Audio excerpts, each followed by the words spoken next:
Hello and welcome to the JEXIT podcast. I'm your host, Riley, a former Jehovah's Witness who left the religion in 2019. And today I'm joined by a fellow former Jehovah's Witness and notorious TikTok apostate, Apostate Barbie, Hi. otherwise known as Micki. Hi, Micki, how are you doing? I'm good. How are you? Yeah, I'm great, thank you. Thank you very much for joining me this week. No, you're welcome. It was a very long commute, but I'm very happy to be here. The reason why that's funny is because Micki actually lives here. She had to commute from her bedroom to the living room. It was exhausting. Okay, so what we're going to talk about today? Cool. So we're chatting about things we couldn't do as witnesses, that we can do now, and new experiences that we've found in our new life. Excellent. I'd love to speak about that. All right, so what kind of things couldn't we do as witnesses? Do you want to start?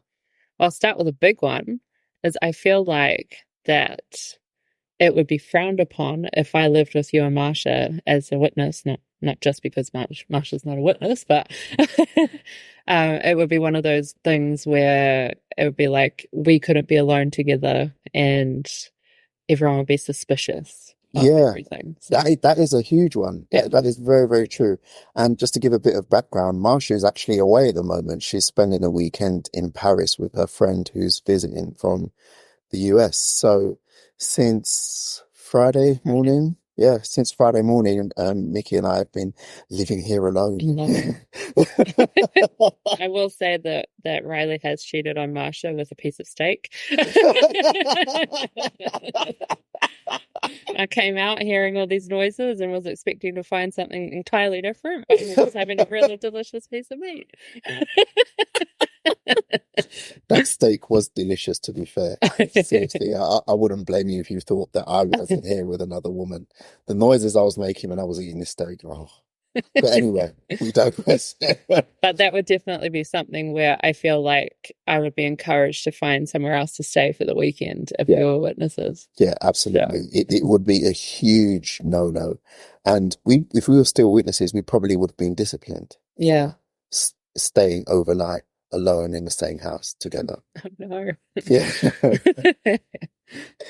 Yeah. It's so archaic. Come to think of it now in retrospect, Yeah. This whole idea that men and women can't just be friends. Yep. And it puts a lot of pressure on you as a witness, in so many different levels and layers that you have to be careful if you're talking to someone's husband and you're single. You have to be careful not to spend too much time with someone, not to text them too much. Yeah. I remember hearing that from the platform, that if you're specifically texting someone from of the opposite sex, it's basically dating. Yeah. And it's like, what? Yeah, I've actually heard that before. Yeah, you're basically dating. Yeah. So to ask you a personal question, obviously you and I were friends before you moved to the UK, and you and Marsha have become really good friends since. But when you were coming to stay with us, were you a little bit apprehensive because of this? The way we were brought up with JW rules concerning male and female friendships. Yes, definitely. Especially in terms of like Riley and I being friends, like you and I being friends before having met Marsha. I had some JW guy friends that got married and stuff before I met their wives.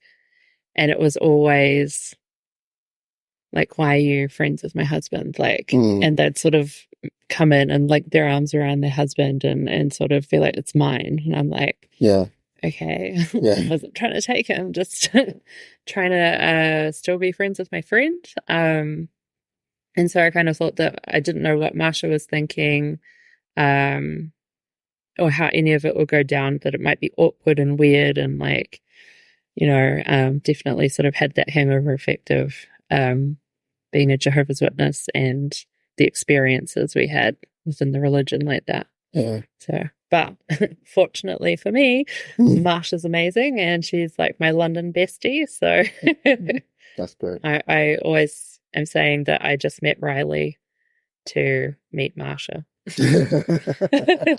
feel so used. Yeah. Yeah, but it is very freeing to not have that kind of pressure. I mean, for the amount of time that we were witnesses, that is like part of our mindset that will take a really long time to completely go, but it is very freeing not to have all of that pressure. Yeah. I mean, like personally now, I have way more close female friends than male friends, not for any particular reason. It's just the way things have worked out. Yeah. But yeah, it's that's an experience that I found particularly beneficial for me in the way that I view certain things. But it is nice not to have that pressure or to feel that I'm being looked upon as bad association or that I have some kind of bad motives or intention. Yeah. Yeah. And like the JW thinking of such like black and whiteness of that if you're alone with someone of the opposite sex that you're immediately going to do it. Yeah. Like you couldn't even go in a car together to the meeting if it was like just you and another brother. Yeah. It was ridiculous when it's like you should be able to be friends with anyone without having, that kind of pressure and those things put on you that aren't even in your own mind. Yeah, it's true. Actually, that's unlocked a memory for me. So back when I was a witness, there was one time where I was driving home, I think. I was in the car driving somewhere, and it was absolutely pouring down with rain. And I actually drove past a sister who was married to a really good friend of mine, one of my best friends. And for a split second, I considered stopping to offer her a lift.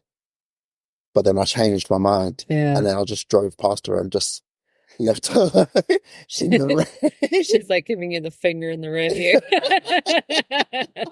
She didn't actually see me, but that's the reason why I didn't stop. It's because, and not just because of that, that rule that was in the religion. This particular friend of mine was extremely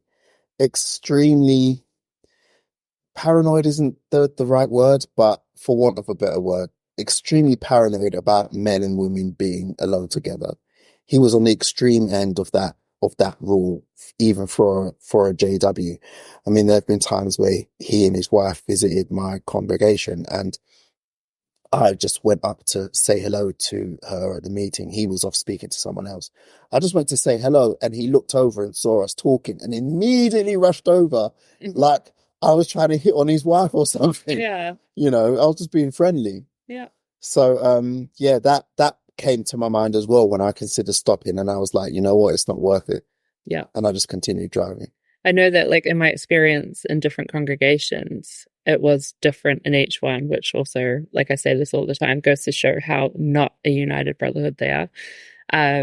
So when I was in English congregations or like suburban New Zealand congregations, they were very much like that, like, can't be alone with another person of the opposite sex and like be careful and blah, blah, blah. But when I was in the Spanish congregation, somehow they're a little bit more relaxed about things, which was interesting. It was actually quite interesting to see the differences between the English and the Spanish, what was allowed in one that wasn't allowed in the other.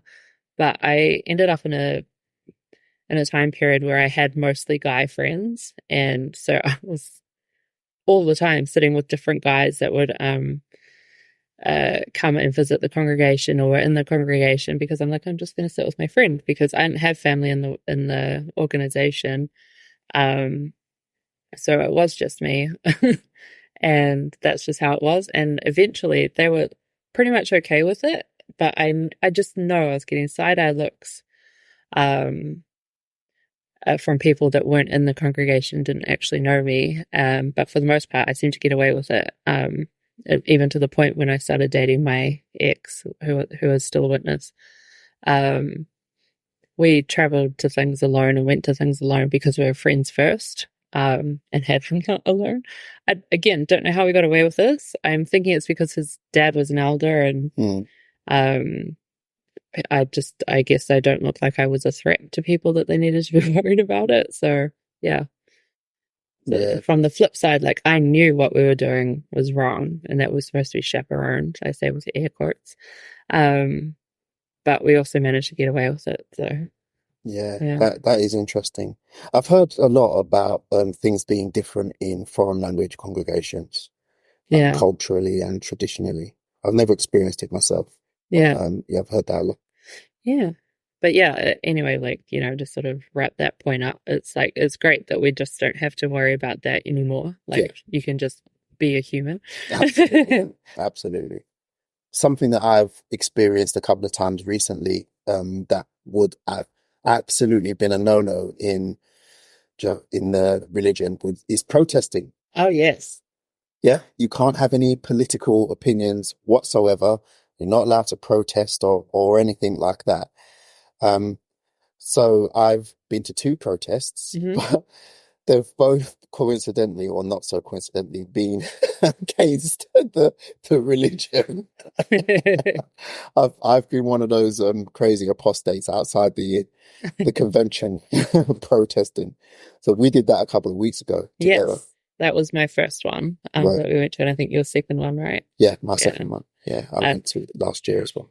Very interesting, especially like I think you mentioned that the year before there was a tattoo expo going on at the same time. Yes. And then this year we had like a love of fantasy expo going on. Yeah. Which was all to do with like vampires and witches, and there were quite a few like famous actors and actresses there.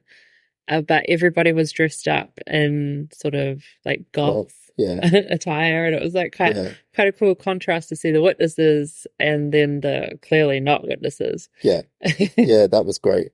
But it's great seeing that. Had some really good conversations with some of the people attending that event as well. Yeah, I saw that. I myself just got a few smiles, which I actually wasn't even expecting that. I'm hoping, because we had banners along some barricades and we sort of had our own little section. It was all very well organized. The security and stuff knew that we were there, and it was all like completely above board. We weren't just like random angry signpost waving lunatics. No, it was very peaceful.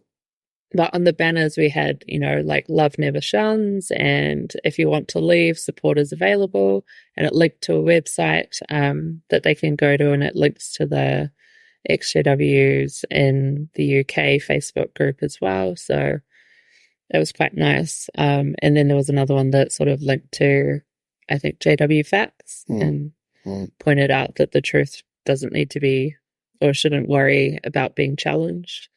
So yeah, I think that they initially, because it wasn't all black and white, it was all quite cutesy. There were hearts and different fonts and stuff. I think they didn't realize initially that they were apostate protest signs.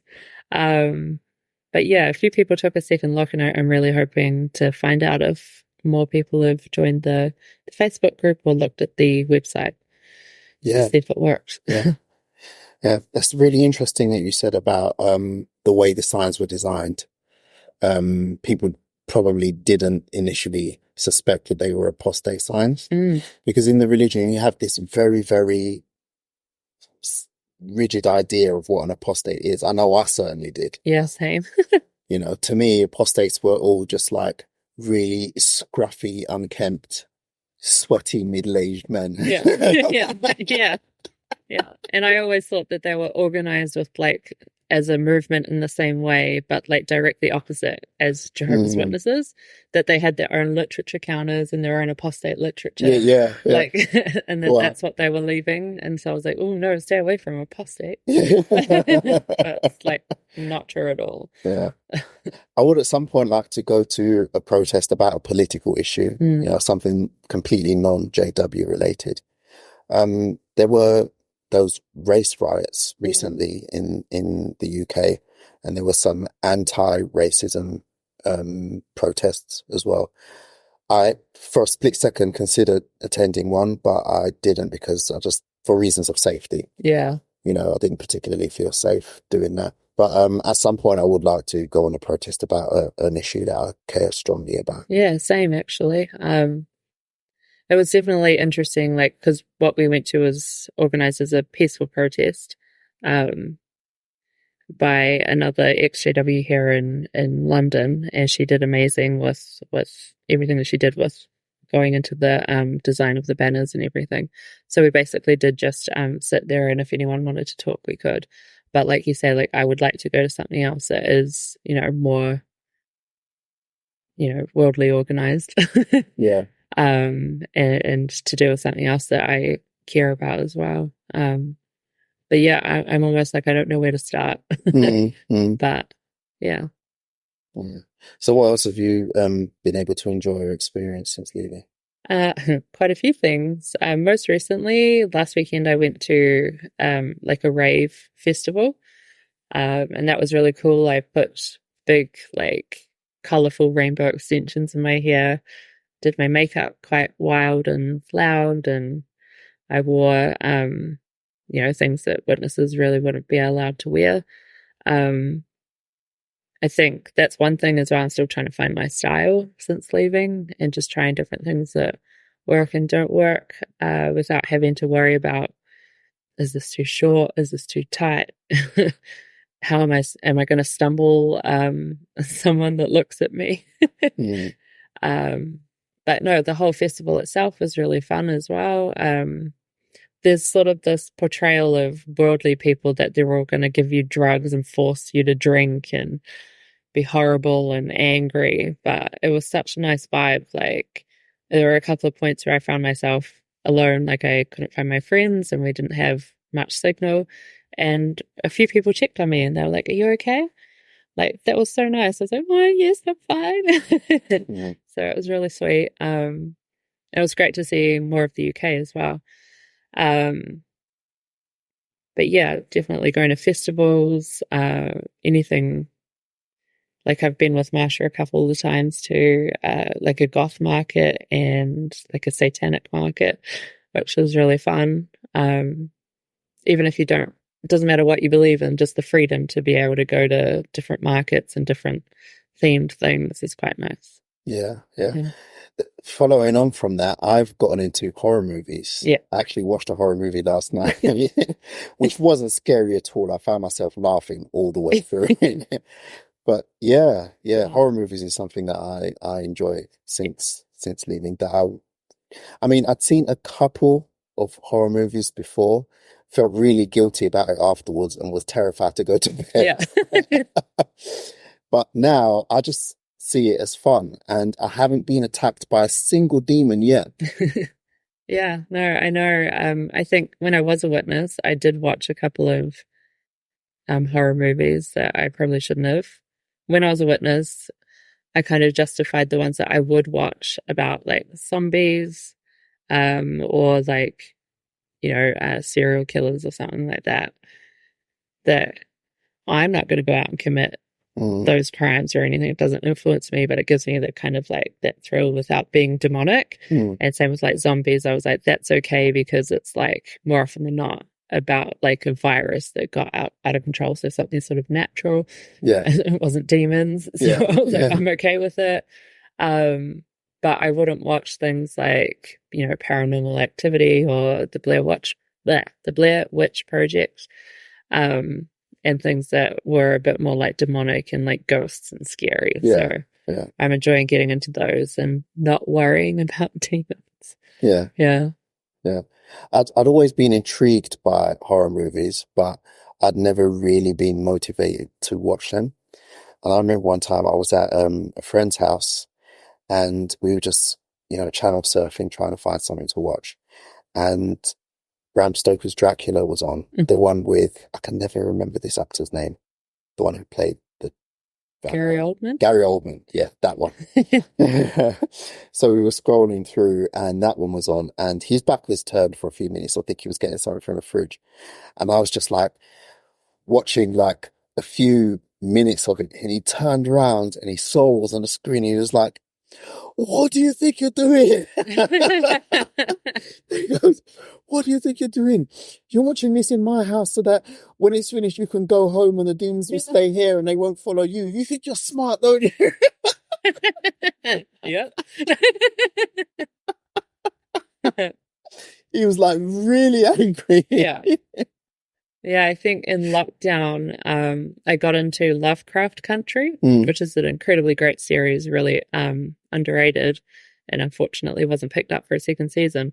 But the third episode involved a seance, and I skipped it because I was like, I'm not, I can't leave my house. I'm not, not touching that one.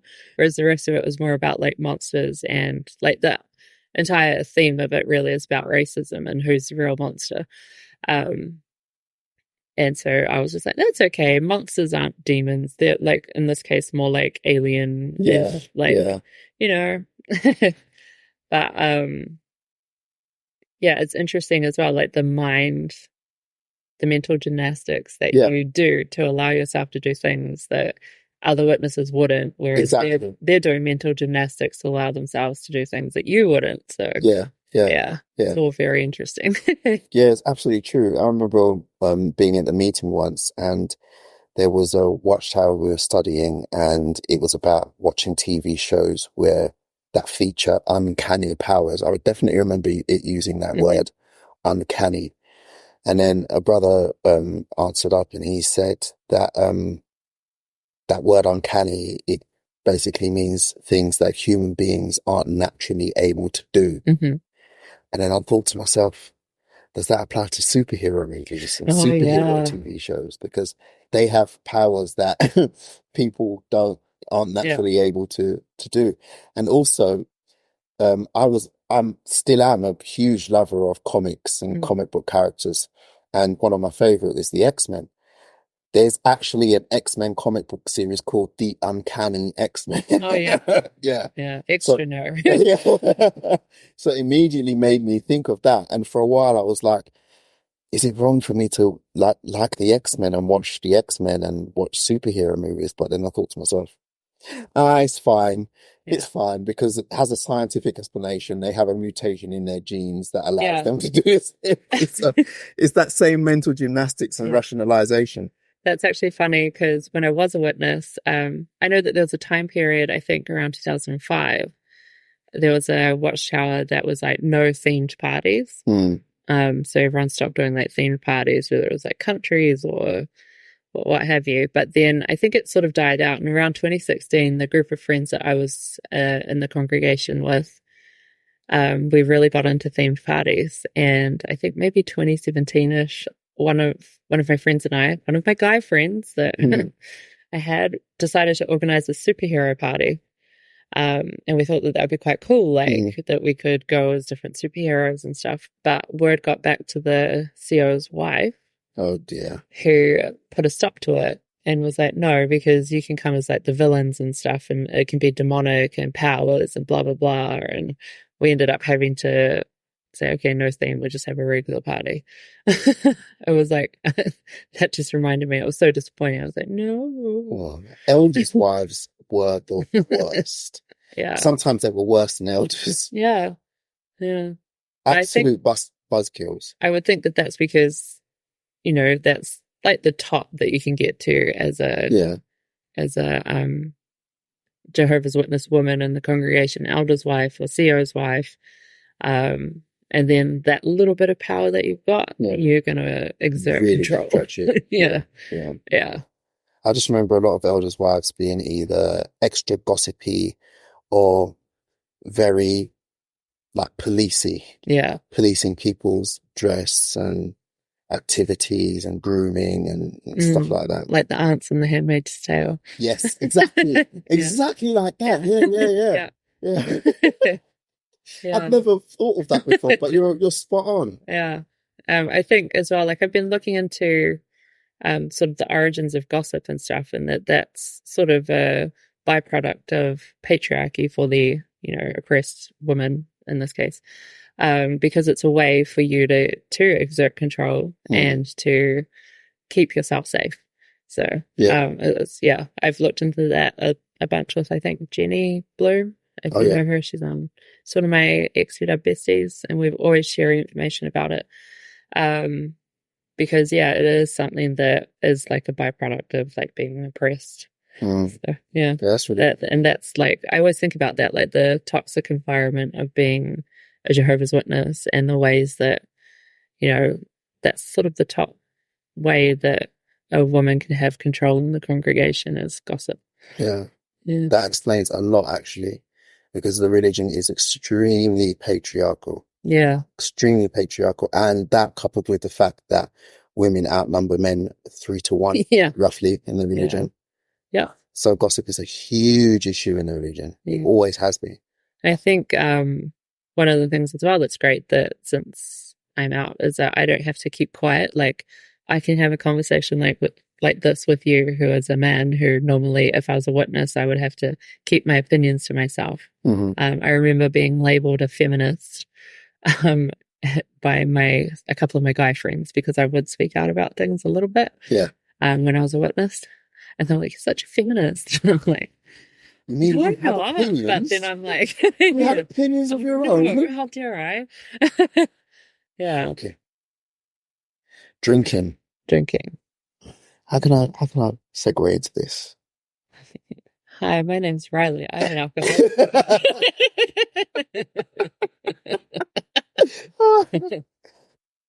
So as I mentioned earlier, Marsha has a really good friend of hers visiting from the US at the moment. But I'm not her best friend because I'm her best friend.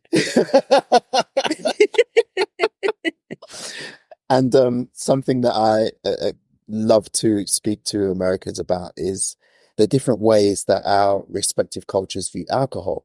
Right. So Americans are always surprised to hear that the legal drinking age in the UK is actually 5.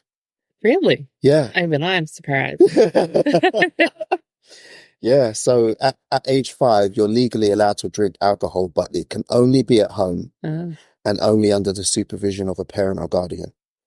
At age 16, you're allowed to drink in a pub, but you can't buy the alcohol yourself. Oh, wow. And it has to be with a meal. You can't have it on its own. Yeah. And at age 18, you can buy alcohol whenever you like. In New Zealand, it's 18. Right. That you can buy alcohol. I think, like, if you're at family events and stuff, you can drink, but. Right. Yeah. So Americans are always surprised to hear that. So I was speaking to Marsha's friend about this the other day when we were out. And I explained that not only is the UK a lot more liberal where alcohol is concerned compared to the US, but my own parents were very liberal. Oh, yeah. Very liberal where alcohol was concerned. As children, on a Sunday, we would drink wine without dinner. Really? Yeah. Wow. Yeah. And my mum used to make her own wine. Yeah. So remembering that has gotten me thinking that how alcoholism is a huge problem in the religion. Mm-hmm. I think maybe one of the reasons for that is because it's one of the few things that you're allowed to do. Yes. Yes. So a lot of JWs go really overboard where alcohol is concerned. Yeah. But at the same time, paradoxically, drunkenness is seen as this huge, really, really bad thing. And they would always talk about it at the meeting. Yeah. And I'd be like, bro, I was just at your party last weekend and you were drunk. Exactly. What? Exactly. Yeah. Yeah. Drunkenness is this huge bad thing that you're not supposed to do. But now, as being, a quote unquote worldly person, being drunk isn't all that bad. No. As long as it's not something that you do regularly and it affects adversely your life and the life of others around you. What honestly is wrong with being drunk? And I would say the same with weed and other substances. Yeah. Riley and I recently tried shrooms for the first time. Yeah. The third time. The second time. It was actually, it was my second time too. It was the second time. Yeah.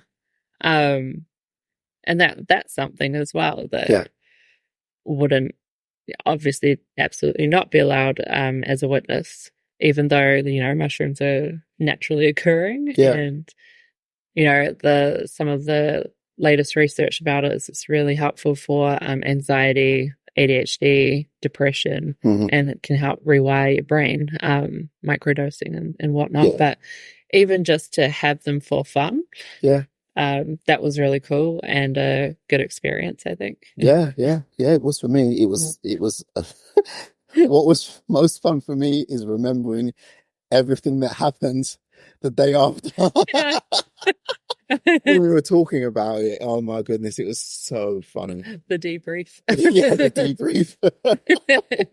But when you think about it, everything that you eat has some kind of either physiological or emotional effect on you. I mean, it varies. Some have a more potent effect than others. But even a simple thing as eating an ice cream, if it makes you smile, that's an effect that it has had on you. Yep.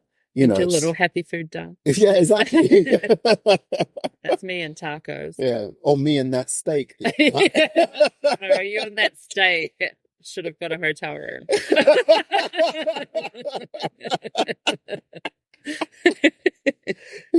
But no, you're exactly right. Yeah, so it's a spectrum, as I've come to learn. Most things in life are on a spectrum of some kind. Yes. I think as well, one of the things that I've enjoyed since leaving the Witnesses is, you know, being able to have sex and have sex with not another Jehovah's Witness. When I was in the religion, I wasn't married. I did have my boyfriend for a couple of years, and we obviously didn't have sex. So when I left, I hadn't had sex, and it was I talk about all the time. I've done a couple of YouTube things that I talk about on my TikTok sometimes and Instagram as well, because it is something that's fairly taboo for women to speak about in general, but let alone someone being like in their late 30s and a virgin. Again, not that virginity is a real thing, it's just like a man-made construct. Yeah, absolutely. But for the purposes of leaving cult and leaving religion and, you know, experiencing life for the first time, yeah, I would say that I was not experienced, and I definitely was a virgin. So that has been intimidating and overwhelming, but now more so on the other side of it. It's a lot of fun, and I definitely think that the experiences I've had were so much better than what it could have been if I was a witness and had married, you know, a Jehovah's Witness who A, wouldn't have known what they were doing, or B, you know, extremely misogynistic and patriarchal and could have, you know, been all like, you owe me sex now kind of a thing. Not saying that all Jehovah's Witness men are like that, but just that could have been the case. Yeah. The guy that I did meet and have sex with for the first time was absolutely amazing, very kind, very attentive. We're still friends and, you know, connect whenever we can. Unfortunately, he's still in New Zealand and I'm here, so it is what it is. But yeah, absolutely amazing first experience. And then on my travels through the States on my way here, and since living here, I've been able to connect with another couple of people and had some fun as well. So I definitely think that it's one of the more challenging mindsets to undo, is that sort of purity culture thing that's been drilled into us since we were kids, listening to them talk about porneia and heavy petting at the meetings. Such a cringe term. I remember being a kid and being so confused about what it was. Like, am I not allowed to pet animals? Like, only if you do it lightly.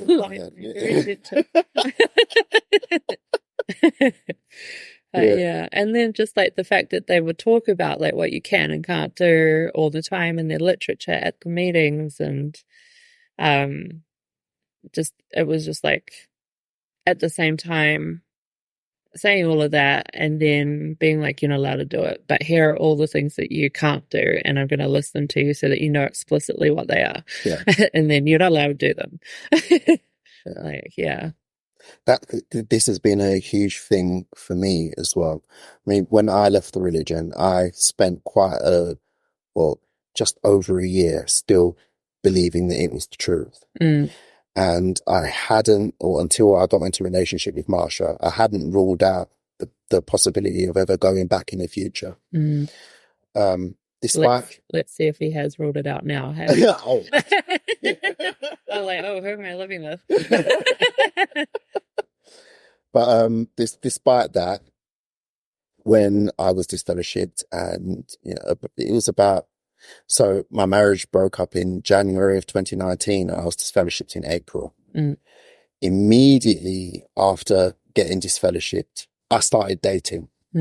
And I went in hard. Yeah, you did. Sorry, that pun was completely unintended, right? Okay.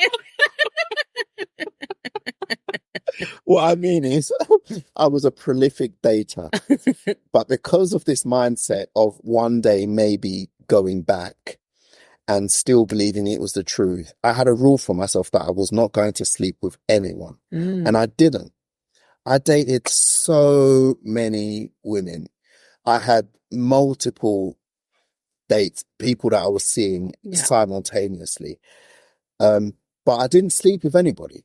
Not one single person until I met Marsha. We fell in love and, we did. So I don't have experience of being sexually liberated in that way. But ever since, meeting Marsha and getting married and everything, I have experienced that to some degree, because even for married people in the religion, there are so many things that you are not allowed to do. Because it's perverted. Exactly. So many things that you're not allowed to do. And my personal feeling is that sex is one of the best and most enjoyable parts of life. And it's something that should be enjoyed by both parties, not enjoyed by one and endured by another. And I've had a very good time experiencing that.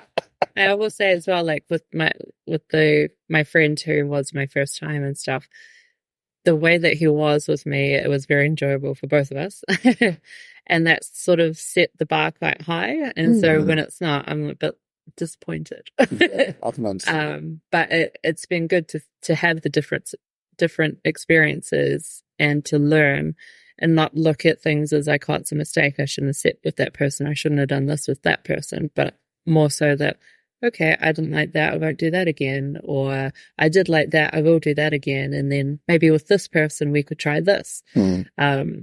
And sort of learning more about myself and what I like and don't like. And I think that in general, not just to do with sex as well, but it's not like you're not making mistakes. You're just learning. Yeah. And to reframe that in your mind. That's I think a positive thing to do as well. When you talk about the bar was set quite high for you, for me it was the complete opposite. Yeah. Going into a relationship with Marsha, my bar was extremely low. Yeah. Very, very low indeed. It was a huge contrast between having sex with somebody who's been raised in a religion and somebody who's never ever been in it. And I remember after the first time we had sex, I actually said this. Check with Marsha if you don't believe me, but I actually uttered these words. Wow, that was just like how it was in the movie. Well, he didn't say that to the state.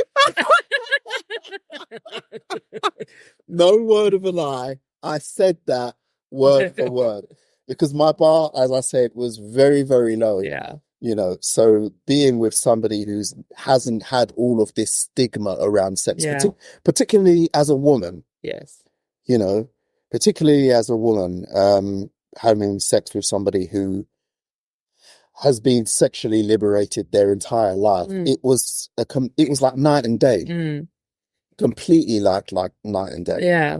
I do think about that as well, because there are things that like I obviously coming from that extremely repressed environment and also have anxiety. So there are times that like, I have anxiety and I wish that I could come into these.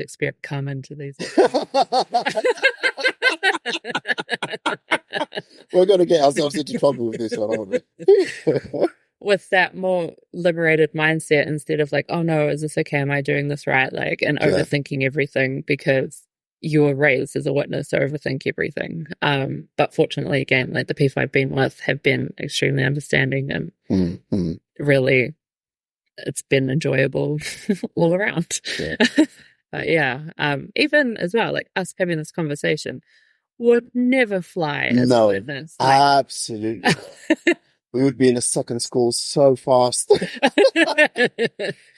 So yeah, I just, I think it's definitely something that should be able to be talked about. And I've been quite lucky that the friends that I've made, another thing that you wouldn't be allowed to do as a witness and I've been enjoying doing is making friends with worldly people, aka normal people. And two of my best friends in New Zealand that I met not long after leaving have been so helpful and like understanding again and kind, and they know that I don't know everything, and we're happy to, like, when I first started doing like online dating and stuff and meeting someone from Hinge or Tinder, they'll be like, okay, make sure you let us know where you are, like if he says this, if he does that, don't let him pressure you, don't feel like you owe someone sex, and like don't feel like this, that, and the other thing. And if you do want to sleep with him, here are some condoms, here's this, that, and the other thing that you might need to know. And I'm like, oh, thanks. Like, even as witnesses, like your girlfriends wouldn't talk to you about stuff like that. No. Like, so I feel really thankful that the people that I have met along the way have just been amazing. And, you know, same with Marsha now, like she always checks in on me, you know, if I've seen someone or going out, to make sure that I'm okay and everything's good. So it's really nice and really supportive. Like the complete contrast of how the witnesses describe worldly people, and absolutely. I've had similar experiences to that. So I've been fortunate enough to make some really solid, stellar friends who had never been Jehovah's Witnesses.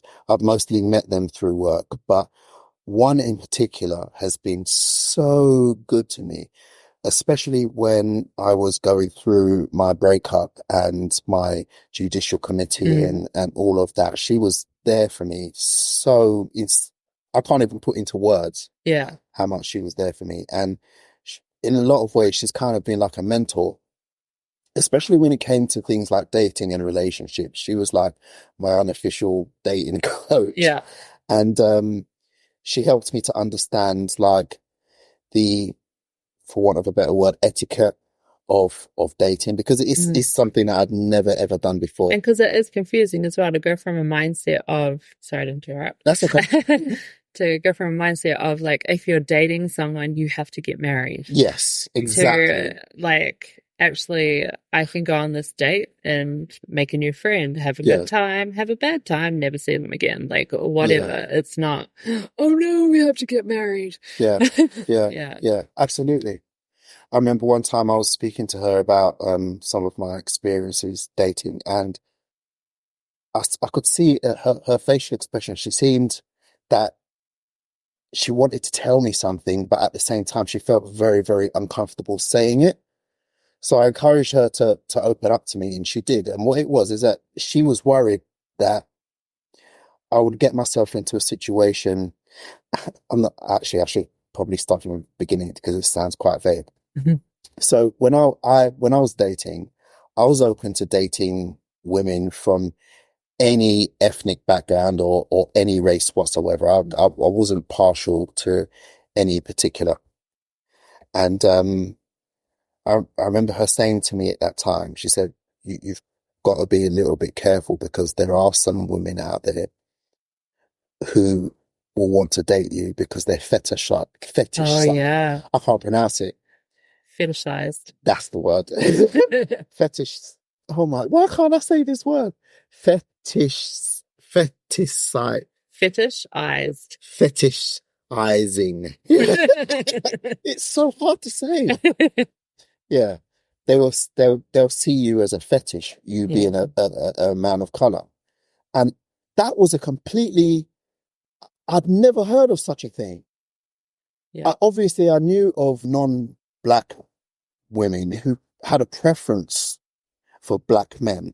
And I just thought it was just a preference, but I didn't think that it would be like a fetish where they're objectifying you and not quite seeing you as a person.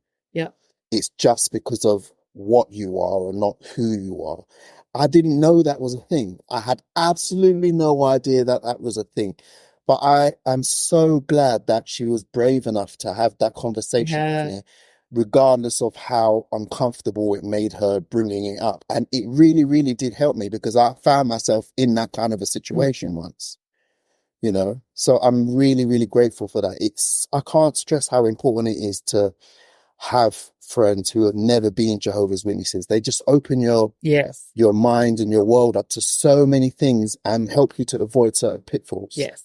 Yeah. That you would just stumble into out of sheer naivety. Yeah, definitely.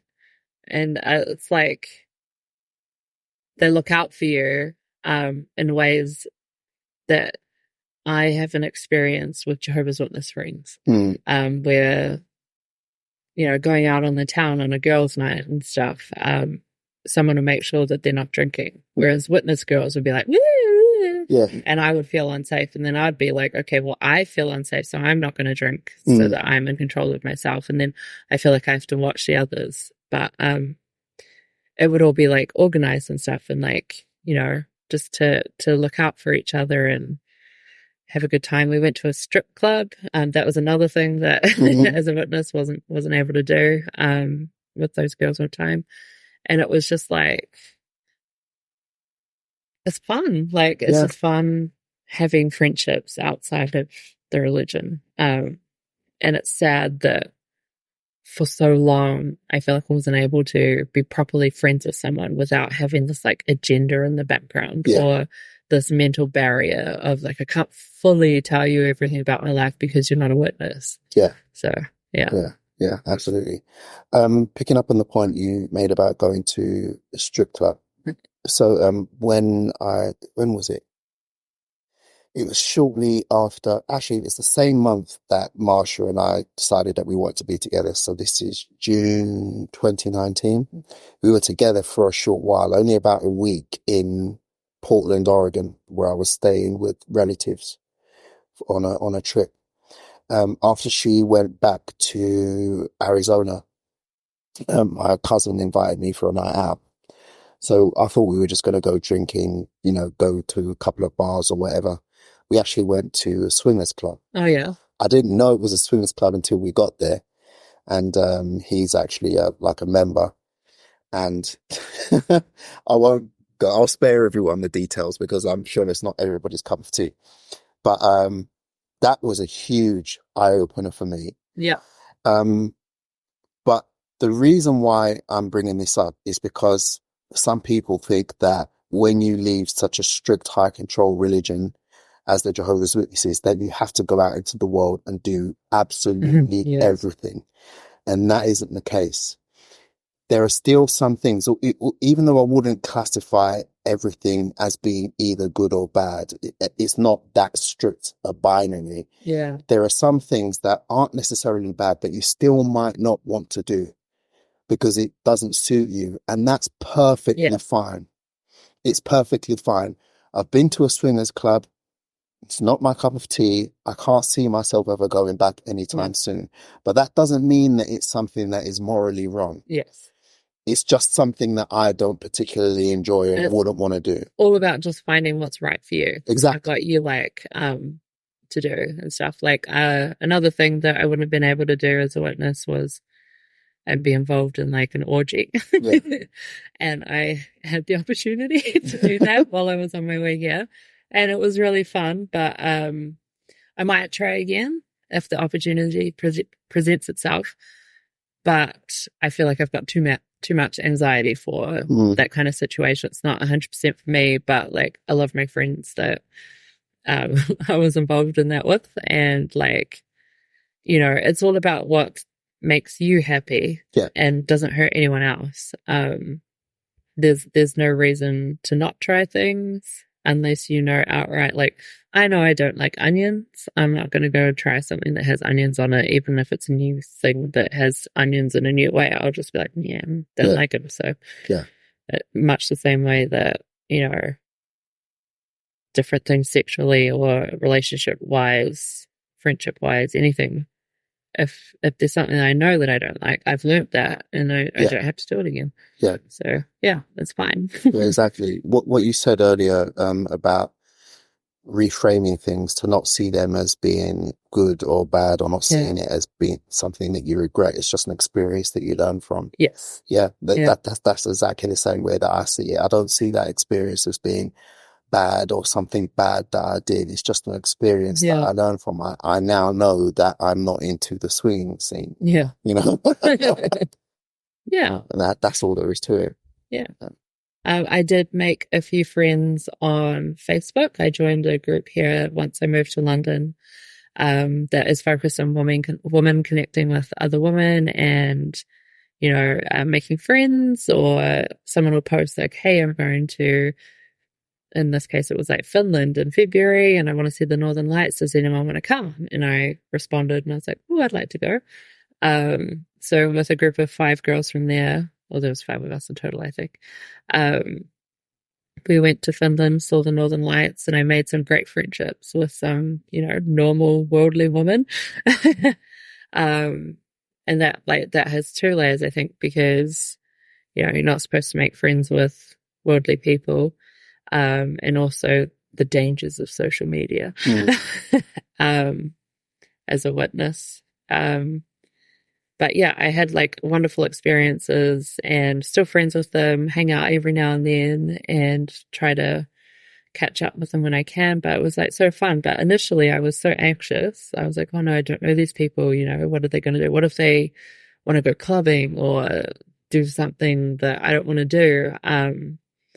But it was all fine. And it's just nice as well. I like to, you know, talk about my background as having been raised a witness. And I think it's almost like I try to prepare people for if I do something weird or don't know how to do something that they normally do. But I find that talking about it, like, people are so understanding, and a lot of people have experienced trauma or other things that they relate back to you being a witness. Like, they're like, oh, I went through this, it's quite similar. And it's just like another way to be authentic with people. I don't feel like there's shame in talking about where you came from as a witness. Yeah, absolutely. I completely agree. I mean, I'm quite open about my experiences. Actually, probably only with like the non-witness friends that have been with me on this journey. When it comes to meeting new people, it's something if I'm honest, I'm probably a little bit more apprehensive about, maybe unnecessarily so. Yeah. But I think the whole shunning thing with the religion comes into play as to why I feel that way. You know, not wanting to be rejected and wanting to be accepted, you know. I do feel like I'm getting to a point now where I don't use it as like an opening identifier, because it's not as fresh, but it's definitely part of my life. And like, you know, we've run channels and accounts devoted to exposing witnesses or talking about our experiences. But I think you're right as well. Like, I get it is a sensitive topic or feeling, opening yourself out to rejection. And it can be really hard because you've got, like, as a witness, this environment where you have to forgive everyone. Was it up to 77 times or whatever that thing was?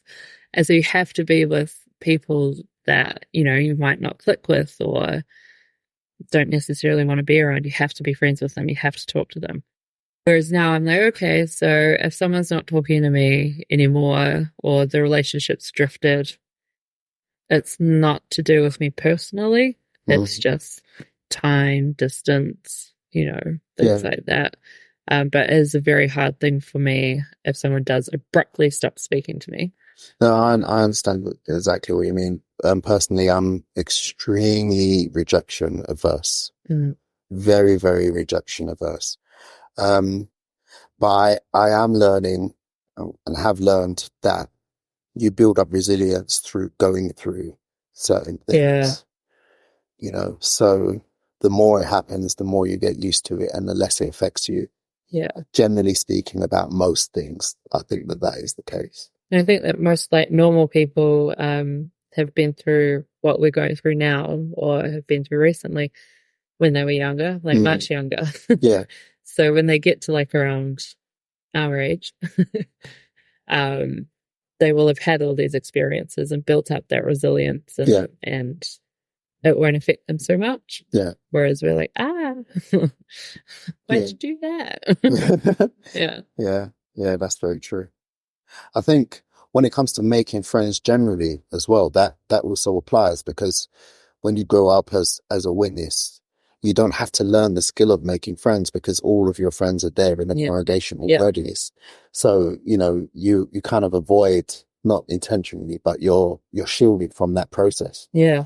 So when you grow up and you leave and then you find you're in a position where you need to make friends, you don't know how to do it. Yeah. I think that's a common experience for a lot of ExJWs. I think what you were talking about before about how when people first leave, they want to, go out full, what was that? Full steam ahead. Full steam ahead Yeah.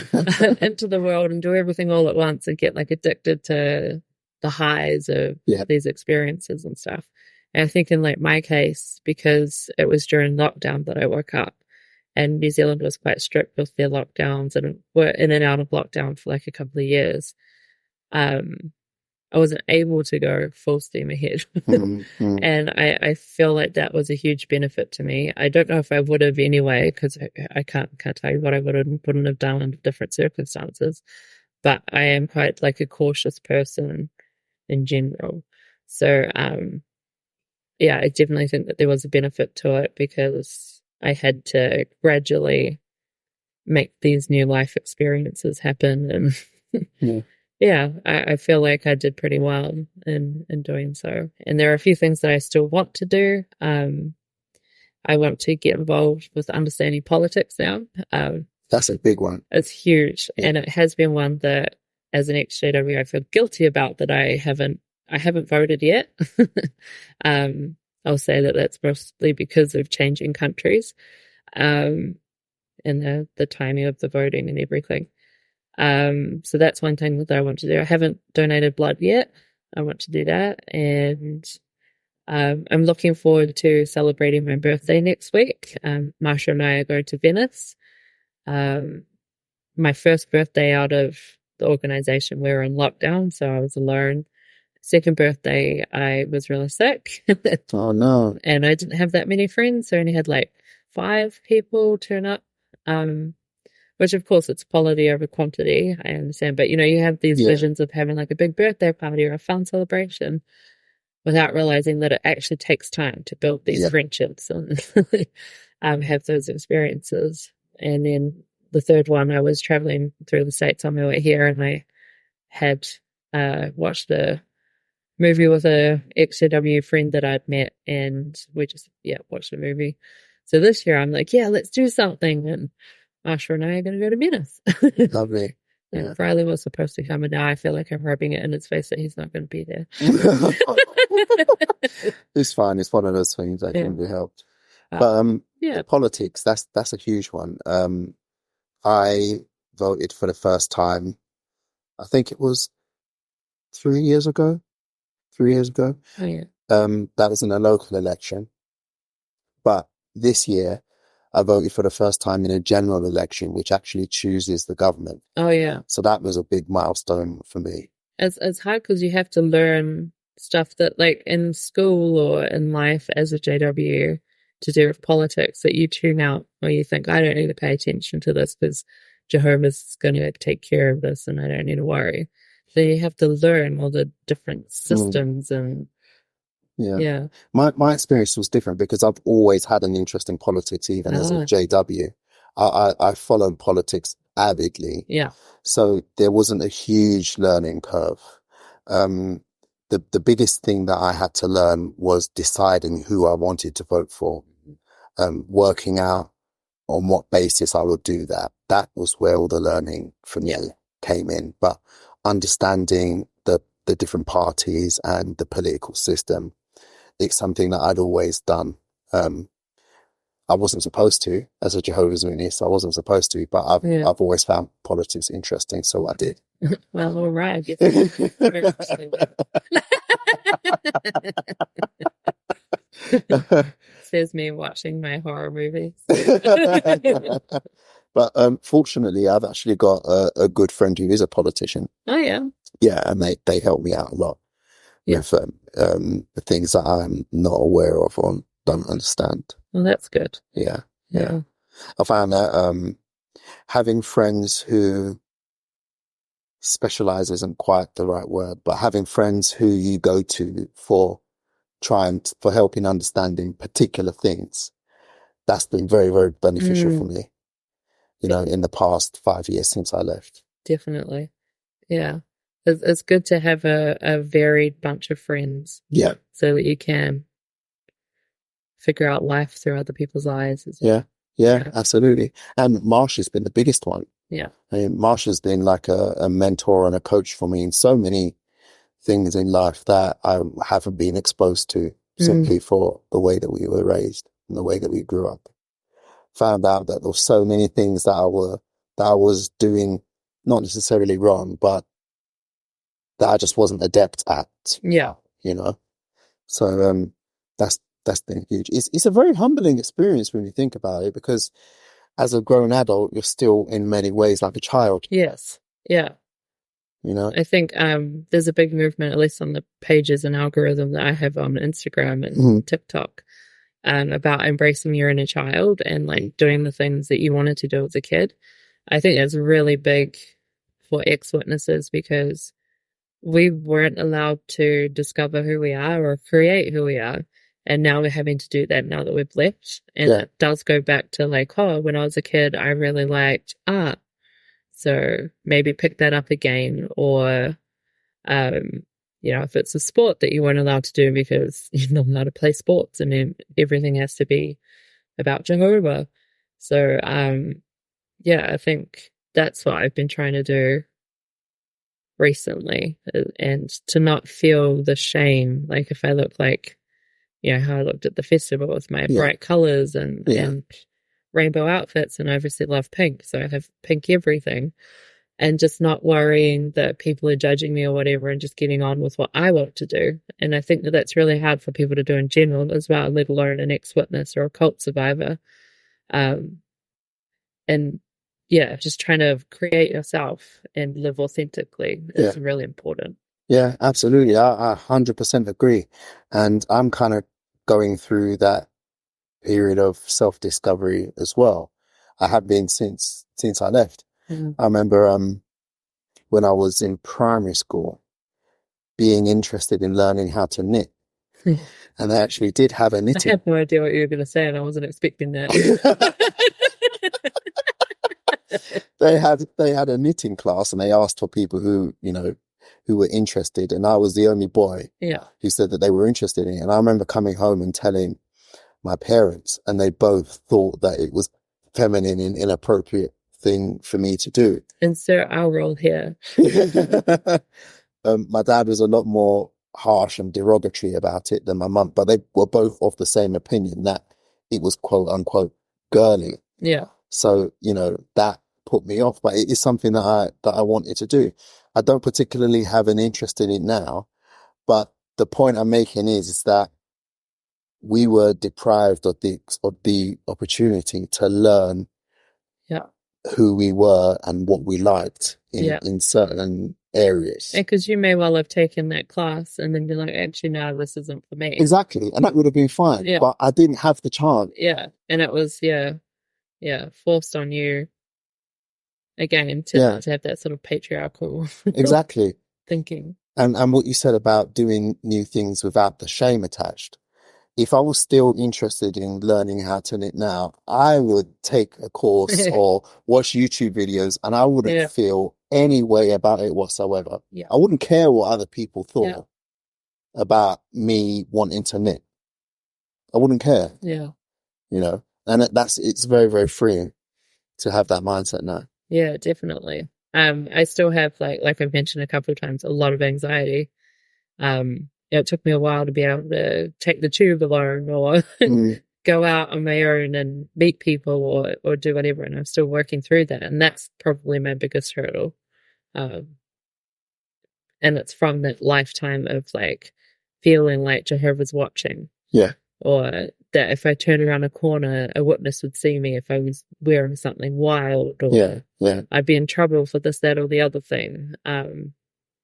Reading like the Twilight books, had to hide that in my closet so no one knew that I was reading it and couldn't really talk about it. Yeah. Even though it's really cringe and bad, but I still love it. But just being able to, have experiences now that you just couldn't as a witness. Mm-hmm. Even like I identify as like bisexual or pansexual, having experiences with women and people that aren't necessarily men.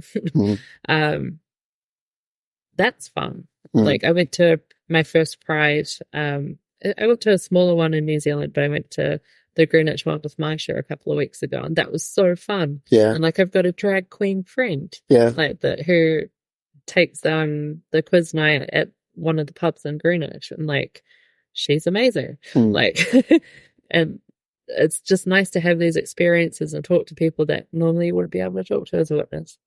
That of all the things that I've done since leaving the religion and of all the experiences that I've had that I would never have been able to while I was a witness, that has got to be one of, if not the biggest. Pride. Yeah. Being able to openly support the LGBTQ community. Yeah. That has been a game changer. A game changer. A game changer.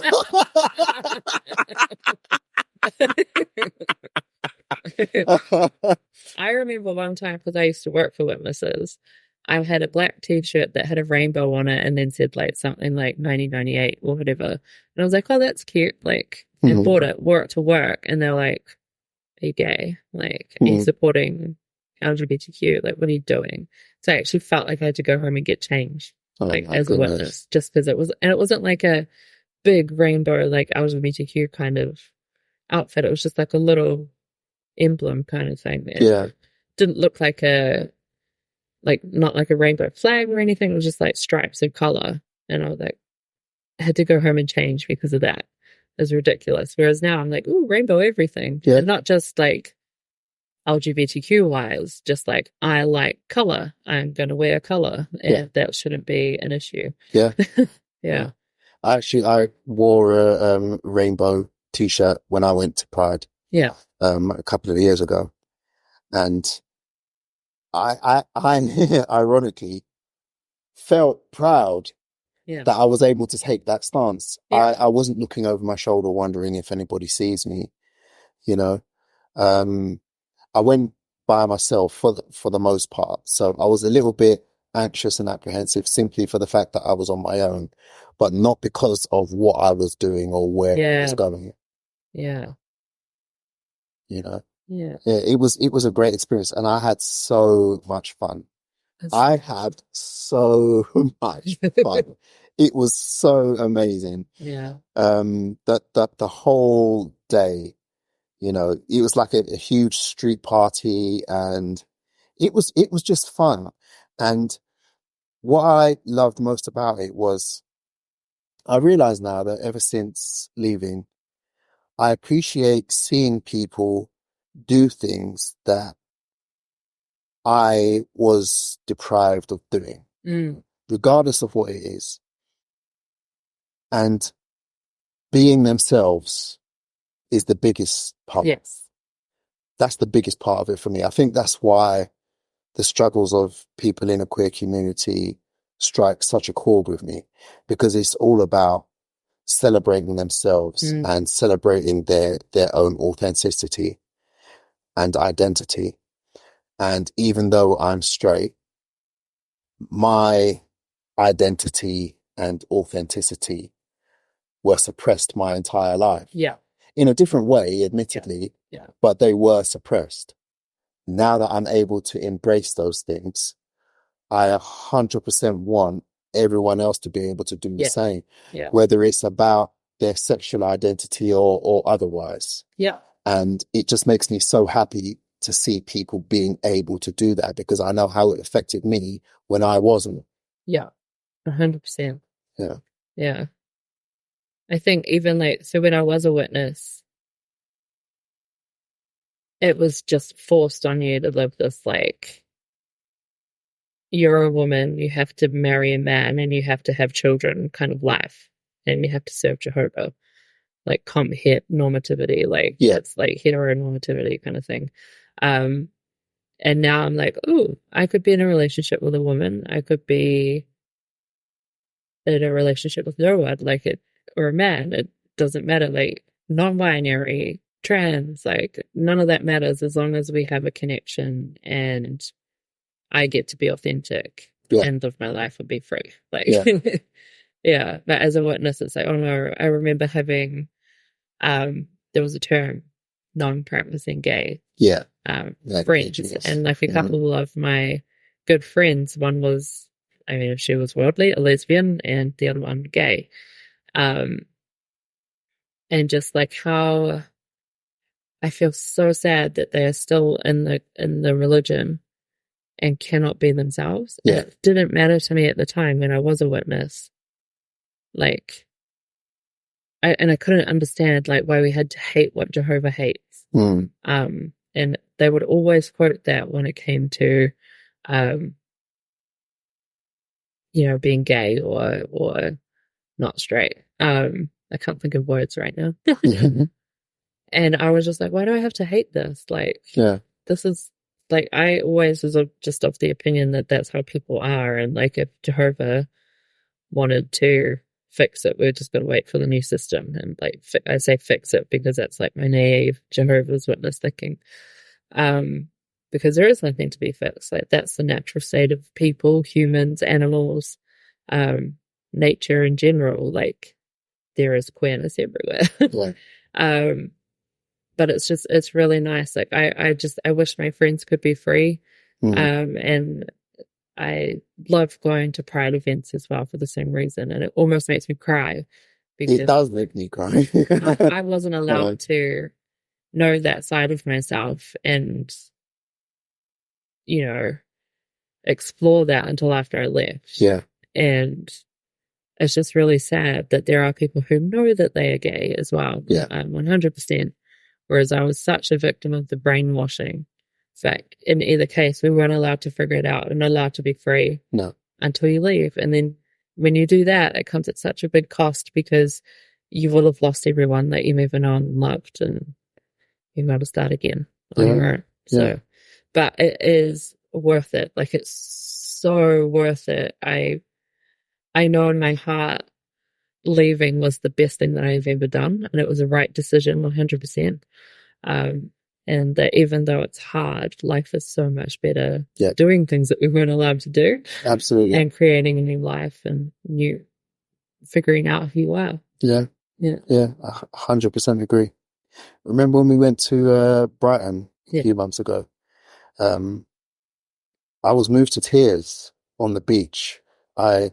Just near where we were sitting, there was a proposal, and it was two women. I just saw a group of people, and then I just saw one woman get down on one knee and proposed to her partner, and that moved me to tears. And things like that regularly do. It's a beautiful thing to see people being able to be themselves. This is going to be so corny, but this reminds me of a quote, one of my favorite quotes from the MCU.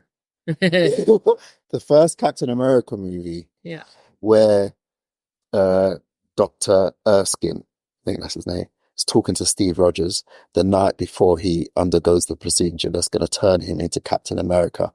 And he says to him that a person who's been weak all their life knows the value of strength. That's why he chose him. Right. Yes, I remember that now. Yeah. And that's the way I feel about individuality and identity and authenticity and just being able to explore and know who you are. I value those things so much. Same. Because they were denied. We know I was denied them. Exactly. We know what life is like without those things. It always surprises me to see, like, you know, people that leave the cults and other cults and they go down a whole path where they still think, that people shouldn't be able to do this or shouldn't be able to do that. Yeah. And they still hold on to the black and white thinking or, homophobic ideas. Yeah. That really saddens me. Yeah. And because I'm like, how do you not see that everyone should be able to be themselves? Yeah. Yeah. Now that you're out. Yeah. Yeah. It's really sad. Yeah. That's why, and I keep banging on about this all the time in my podcasts and videos, is that leaving the organization is not enough. No. It's not enough. You have to also leave behind the mindset that you had in the organization, because all you're going to do is just replace it with something else. Yes. Yeah. Yeah. And I think that, when we leave as well, we have to be mindful and careful about where we get our information from and learning to recognize biases and obviously we're familiar with cult behavior, but then we're also vulnerable to new cults and cultic thinking. So it's really important to spend that time researching and developing critical thinking. Yeah. Exactly. Yeah. I've heard this phrase uttered by ExJWs who still are in that very moralistic, rigid, black and white way of thinking, and it goes something like, "Oh, we didn't leave our morals at the doorstep of the Kingdom Hall." Mm-hmm. And they say that as a justification for still acting that way, even though they're not. Yeah. Even though they're not Jehovah's Witnesses. And as a counter to that, I would say that, of course, morality is extremely important. I see myself as being a moral person, but I don't define morality in the same way as I did when I was a JW. Yeah. To me, morality isn't about doing something that a deity would perceive to be wrong or would take exception to. Yes. Being a moral person is about not harming other people. Yes. And it's as simple as that, as far as I'm concerned. Yes, same. And I think I'm wary of anything that's white man led. Like if there's a white man telling me how to live that has their own special secret sauce or something like that, I'm like, oh, no, thank you. Because that's something that exploring different religions now and looking back through history and doing research and reading now without having to, as witnesses, we could only look at JW library kind of thing. And now, you have so much information, around evolution, the history of mankind, so much to learn, so much to read and understand that you can just, that's another side of freedom as well that I like, that we can explore this now and look at things. And it's just to me, religion has been about control. And particularly if it's come out of America, it's about white men being in control. Yeah. Which is, the case for the witnesses as well. And so I'm just incredibly wary about that since leaving. Yeah, I completely understand. But yeah, I think looking more into evolution and science and things since leaving is one of the things that I really like as well. Yeah, me too. I'll do that. Yeah, no, actually, I've always been interested in science, technology, philosophy. Ever since I was a kid, I was always thinking about things related to that. So much so that when I went from primary school to secondary school, my mum was very, very worried that I would start believing in evolution, because over here, the way the education system is that in primary school, you're not taught anything as its own subject. Well, at least it might be different now, but when I was a kid, you have one teacher that taught you everything. But in secondary school, you learn science as you learn different subjects. You learn science as its own subject. And evolution was on the curriculum. And my mum was absolutely terrified. She was like, "You're so scientifically minded, you're going to end up believing in evolution." And I actually expressed an interest in wanting to learn about evolution, not because I believed it was real, but because I've always been of the opinion that you have to have an accurate understanding of the things you disagree with. Yeah. Because if you don't, how do you know that you're actually disagreeing with that thing? Yes. As opposed to a false understanding of it. If what you disagree with is a false understanding of it, then you're not disagreeing with the thing. You're disagreeing with something else completely. Yes. Yeah. So I said to my mum, how am I supposed to argue against evolution when I'm on the ministry if I don't properly understand what it is? I want to learn about it so that I can do that. Yes. And I was really genuine. That is the reason why I wanted to learn about it. But now I'm learning about it because I'm actually interested in it. And when I started, I wasn't completely sold on the idea. I'm still not sold on it 100%, but the more I learn, the more I agree with. And something I've discovered is this. I have, since leaving the organization, I have not spoken to a single person who has an accurate understanding of evolution and the evolutionary process who disagrees with it. Mm-hmm. Everyone that I've ever spoken to about evolution who disagrees with evolution doesn't actually understand it. Yes. And 100% the same was true of me. The more I learn, the more I understand, and the more I agree. That's been my experience where that is concerned. Yeah, no, that's 100% as well. Yeah. And I'm glad, as you said, I'm glad that I can do that now. Yeah. Yeah. Thank you so much for commuting all the way from your bedroom to the living room to have this conversation with me. It's been great. I've really enjoyed this episode. Thanks for doing this with me. Thanks for having me. Yeah, not in the biblical sense. Since Marsha's away and they're here on her own. But yeah, thank you very much. Really enjoyed this. We have to do it again sometime. Yes, definitely. And that is it for this week's episode of the JZip podcast. Thank you so much for listening. If you're listening on YouTube, please give it a thumbs up and a comment. And if you're listening on your favorite podcast app, please rate the podcast. That really helps to spread the word and get it in front of as wide an audience as possible. And if you haven't already done so, please subscribe so that you can keep up with future episodes. Thanks again for listening and have a great week.